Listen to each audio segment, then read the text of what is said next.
Hi Lisa, congratulations. Hi, sir. Thank you. Okay, so your articleship is still going on, is it? Yes, yes, sir. Oh, wonderful. And you are from Kolkata. Kolkata. কেমন আছো? ভালো আছি, sir. Great. Let's first start with, we spoke on the day when your result came out, and it was such a great feeling. I could, kind of that could echo. So I want to really first start with that particular day. How was the feeling from a day before, the night before, and then how did it happen? How did it transpire? यार तो sir मतलब रात को नींद तो नहीं आती है जिस अगले दिन रिजल्ट आना होता है। तो I was up from 5 o'clock only कि मतलब रिजल्ट आने वाला है। तो पहले था कि 9 o'clock आ जाएगा रिजल्ट। तो I was like continuously checking कि अब आएगा अब आएगा। देन फाइनली 11 o'clock को आया तो my parents were also around me जब आया रिजल्ट। तो मार्क्स देखा था कि रैंक का उम्मीद है तो I clicked on the merit list then. फिर देखा कि 5 है तो आई तो started screaming and my parents are also very happy क्योंकि एकदम भी एक्सपेक्टेड नहीं था तो we were like very very happy. Wow, yeah. So you had rank in intermediate as well? No. Oh, wow. The final the foundation? या foundation में I had या 25। Okay. या So you scored wherever it mattered. Foundation कर लिया फिर final में. Very nice. And where was your articleship कहाँ से थी? आर्टिकलशिप मैंने रीएनडीसी करी 1.5 years की and currently industrial training I am doing in ITC limited. Okay. You told me correct. Right. या So we had that connection ITC wala. Great. So what are your plans next? I am looking for a job only like अभी तो मेरी industrial training will and by March. तो Okay. After that job. Okay. And कौन से sector में जाओगे? May be FMCG और consulting. No, okay. ITC पसंद आ गया तुमको it seems. Great. तो कैसी preparation कितने महीने की छुट्टी ली थी and how did it happen? Like how many revisions, तो mock sir tests? Tuitions I finished by mid April Okay. And छुट्टी मुझे अप्रोक्स 4 months की मिल गई थी 3 months 20 days की। तो Oh, that's मतलब it. या अच्छा. तो I had like 6.5 months of rigorous revision. तो मतलब पहले मैंने फर्स्ट रिवीजन में अप्रॉक्स हर सब्जेक्ट को 10-12 डेज दिए थे कोई कोई में 15 भी चल गए थे since office was also going on parallelly. Okay. And like second में एग्जैक्टली हाफ कर दिया था। Okay. मतलब कुछ कुछ में 2/3 हो गए थे बट आई वाज ट्राइंग कि हाफ हो जाए and then third revision was 3 days each subject. Okay. And तुम्हारा थर्ड रिवीजन कब स्टार्ट हुआ? That means मतलब a month before I started and audit का I did 4 revision because audit में थोड़ा डर लगता है तो ऑडिट में आई डिड 4। ओके एंड फिर एफआर के बाद क्या how did it go like SFM कैसा गया? एसएफएम वाज फाइन बेटर वो तो था। ओके फिर उसके बाद आई थिंक ऑडिट तो इस बार रीजनेबली गुड था इसमें इशू या नहीं था. या no right doubt. And how was like कितना तुम पढ़ते थे रिवीजन उस समय पे? How much did you used to sleep during those 6-15 days of exam? तो अच्छा 15-16 डेज में तो मतलब 5 hours at the most 5-6 hours और टूवर्ड्स द एंड वो और कम हो जाता है लाइक 3-4 hours भी हो जाते हैं। तो मतलब उससे ज्यादा तो नहीं सोच पाते थे एकदम। तो तुमने पेपर देके आया फिर उस दिन कितना पढ़ते थे मतलब उस दिन व्हाट ज्यादा नहीं पढ़ती थी सर मतलब प्लान होता था कि आई स्टार्ट बाय 7 बट वो होता नहीं था एकदम।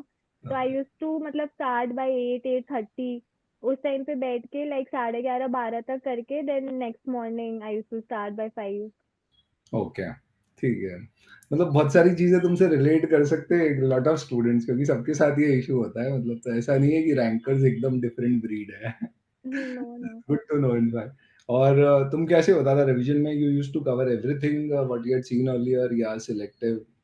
No no sir everything I don't believe in ABC उतना ज्यादा मतलब लाइक एक दो चैप्टर फिर भी छोड़ दिया तो मतलब वो स्टिल ठीक है पर उतना मैं सिलेक्टिव स्टडी तो नहीं करती थी I use to study everything. Okay तो दैट अब सीक्रेट समझ में आया कि एग्जैक्टली है यार फंस गए ऐसे है ये. ओके एंड तुमने जब लेट्स से फॉर एग्जांपल आज एफआर दिया फिर एसएफएम तो क्वेश्चन आंसर्स कितने देखते थे? मतलब कॉन्सेप्ट्स तो सारे देखे, क्वेश्चन आंसर्स का क्या होता था? You used to mark something?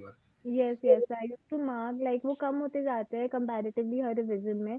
तो हम्म, लाइक मतलब ज्यादा बचते नहीं थे, चार पांच हम उससे ज्यादा देख भी नहीं सकते, मतलब हर कॉन्सेप्ट का एक सम देख लिया and hmm, important points mark कर लिए, मतलब अगर कोई भी न्यू सम है हम्म, तो बस उतना ही टाइम मिलता है, लिख लिख के प्रैक्टिस तो हो ही नहीं सकता है, बस ऑडिट करो फटाफट एंड जस्ट। True true.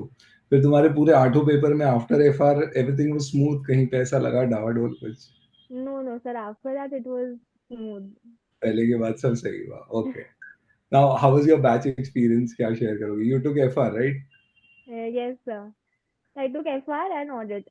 ओ अच्छा, FR noted, okay great. Yes कैसा यस, था एक्सपीरियंस तुम्हारा दोनों का बैचेस का? Experience was very nice sir, मतलब क्लासेस एक्सॉस्टिव तो काफी होती है and like you had incorporated a lot of jokes also, तो मतलब मजा आता था क्लास करके, ऐसा नहीं होता था कि 3.5 घंटे की एफआर क्लास करके बोर हो गए, मतलब it was very nice. Okay तो ग्रेट। अच्छा लगता था। एंड आई रिमेम्बर तुम्हारे व्हाट्सएप पे मैसेजेस भी आते थे, क्वेरीज आती थी। डेफिनेटली, सो ऑडिट में फर्स्ट टाइम जब रिवीजन किया तो I got so panic, I remember I used to call you up and discuss कि सर कैसे पढूं इसको, तो ये तो कुछ ही याद नहीं हो रहा है, सेकंड टाइम भी लग रहा है फर्स्ट टाइम पढ़ रही हूँ। तो it was very difficult with audit, तो specially audit was the most challenging subject, but मतलब फिर वो ड्रोन चार्ट्स एंड ऑल से पढ़ने से इट वाज वेरी हेल्पफुल, क्योंकि विजुअलाइज हो जाता है काफी कुछ, A3 में से पढ़ने से साइड है and you know, so it help. Exam में वो आती है विजुअल मेमोरी काम? हाँ definitely, because sometimes it happens कि कंटेंट याद है पर किसका था वो याद नहीं है, तो मतलब वो पेज वैसे स्ट्रक्चर्ड होने से इट हेल्प्स अ लॉट। वाह। एंड तुम्हारा ऑडिट क्या स्कोर रहा? 69।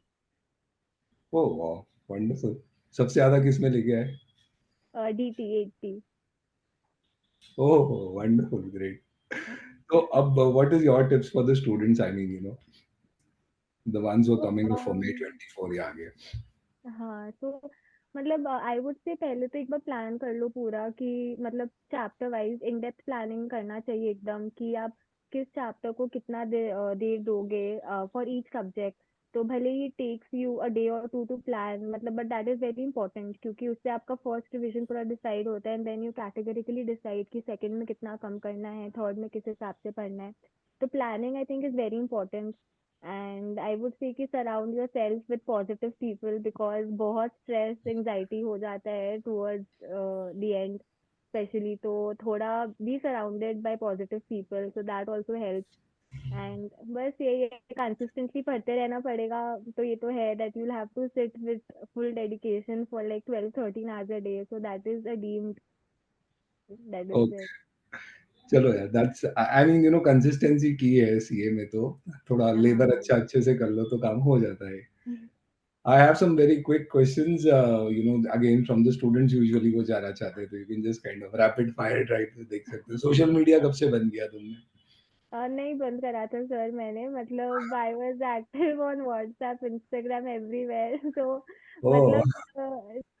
मतलब मतलब दिन के 15-20 minute I use to spend, morning में 10 मिनट भी सोते पहले 10 मिनट, तो ओह! That was active. हाँ।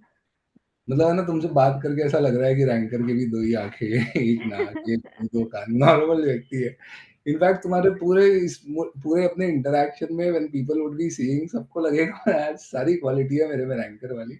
एक बस एबीसी वाला थोड़ा मेरा अलग बैठ रहा है, बाकी तो परफेक्ट है, and that is the key I think. Selective study काम नहीं आती है सीए में, स्पेसिफिकली पेपर्स लाइक दीज़। तो क्या प्रेफ़र करते हो तुम, इंस्टाग्राम की रील्स या यूट्यूब के शॉर्ट्स? इंस्टाग्राम की रील। कितना टाइम देते थे रोज सोशल मीडिया में बिफोर योर लास्ट 6 मंथ्स? मतलब 1-2 घंटे तो हो जाते थे before last 6 months and after that हो गया था, काफी कम हो गया था, मतलब पहले आधा घंटा हुआ, फिर towards the and 15 minute, and exam time पे तो बंद हो जाता है वो सब, फिर वो 15-16 डेज में। ट्रू। यूट्यूब के रिविजन्स देखना कब से बंद किए थे?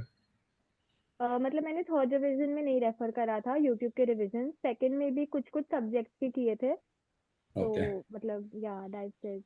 एफआर का पेपर टफ था, कंसेप्चुअल स्टडी कुछ उसमें मदद करी तुमको रिजल्ट देखने के बाद? हाँ डेफिनेटली, मतलब एफआर का पेपर यूजुअली ऐसे एसएम से आता है, मतलब आईसीआई के, बट इस बार पूरा ही अलग था, तो मतलब कॉन्सेप्चुअली तो it was very helpful, like आपने क्लास में भी बोनस के एडजस्टमेंट्स और कुछ कुछ करा के रखे थे जो आईसीआई के उसमें नहीं है, तो it help the lot that way. पर एक वही था कि मतलब एफआर का पेपर स्टार्टिंग में वो रीडिंग टाइम में देख के ही समझ आ गया था कि थोड़ा बाहर जा रहा है ये। तो मतलब कॉन्फिडेंस वहां का ड्रिप हो गया था, but I think it was manageable. मतलब डिफिकल्ट तो था, नो डाउट, बट ऐसा भी नहीं था कि एकदम इम्पॉसिबल पेपर आ गया है। True, true. I mean expectation अपन लेके जाते हैं ना एकदम से कि यार एफआर में एकदम ये आएगा और फिर एकदम इंस्टीट्यूट हाँ गिरा। ट्रू, एकदम वो हुआ था एफआर के संग। Correct. What you have siblings? Yeah I have one elder sister, she is married. Okay.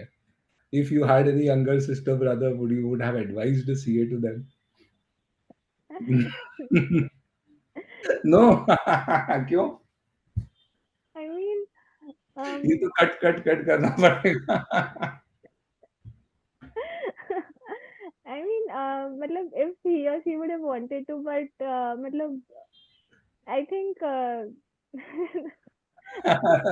The kind of you cannot relive that effort, I know. so मतलब not really, no. क्या reason है? क्या होना चाहिए CA में? क्या different होता तो तुम एडवाइस करते? I mean, अगर maybe the start would have been a bit more difficult than the end. मतलब you know, you put in your 4-5 years and then also everything is unsure, placement is unsure and finals इतना difficult होता है, तो I think people are struggling और इतना time से, तो I think कि entry मतलब foundation is like a novice, मतलब बहुत ज़्यादा easy है, तो I think अगर उसको थोड़ा difficult बना दे तो मतलब maybe people can get filtered out in the first stage itself. मतलब उसको इजी रख के इतना final is so difficult, it's such a huge jump, तो आई फील उसको थोड़ा ब्रिज कर सकते हैं। इंस्टीट्यूट को उनकी फनल मेंटेन करता है ना, top line bottom line manage कर। No I agree. क्या आगे फिर अब तुम प्लेसमेंट्स पढ़ाई का सोचा कुछ एमबीए या यूपीएससी उस साइड में एनीथिंग? मतलब no, like family is pressurising कि नहीं यूपीएससी तो कर लो एक बार, बिकॉज किसी ने रैंक नहीं सोचा था तो दे आर सेइंग नहीं नहीं कर लोगी, यूपीएससी करके देखो। तो अब मैंने तो ऐसे नहीं सोचा है अभी कुछ भी। ये रैंक के दुष्प्रभाव है कि एकदम से कॉन्फिडेंस बढ़ जाता है लोगों का। Okay, and where do you see yourself 5 years from now?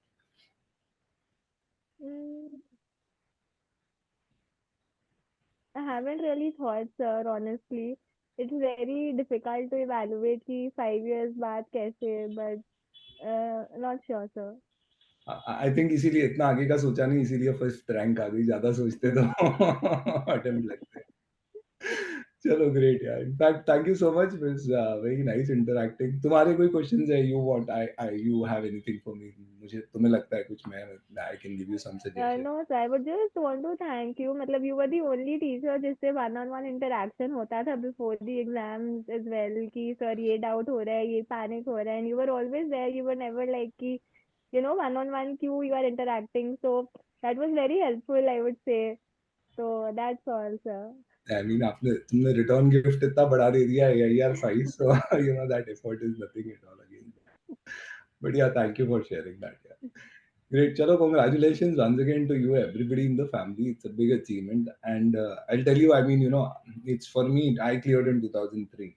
And I got an All India rank. तब मेरी 46 थी, बहुत पीछे की थी मतलब। But nevertheless, so, you know, that rank fever, it continues for a very long period of time. I mean लोग भूल जाते हैं पर आप नहीं भूलते हो, एंड देन कभी आप भूल जाते हो, लोग नहीं भूलने देते हैं, because you know being a CA and being a rank holder CA is you know two different things all together. So I am sure you are going to have that honeymoon period. अब तुम्हारा शुरू होगा life में। Next 1 week 2 weeks would be there. Enjoy the most of it. Fast careers तुम्हारे placement में unsure तुमने बोला था, जरा भी होने की जरूरत नहीं है, एकदम लाइन लगा देंगे तुम्हारे प्लेसमेंट्स की। Nothing to worry on that, and wish you all the very best. Keep it. Thank you, sir.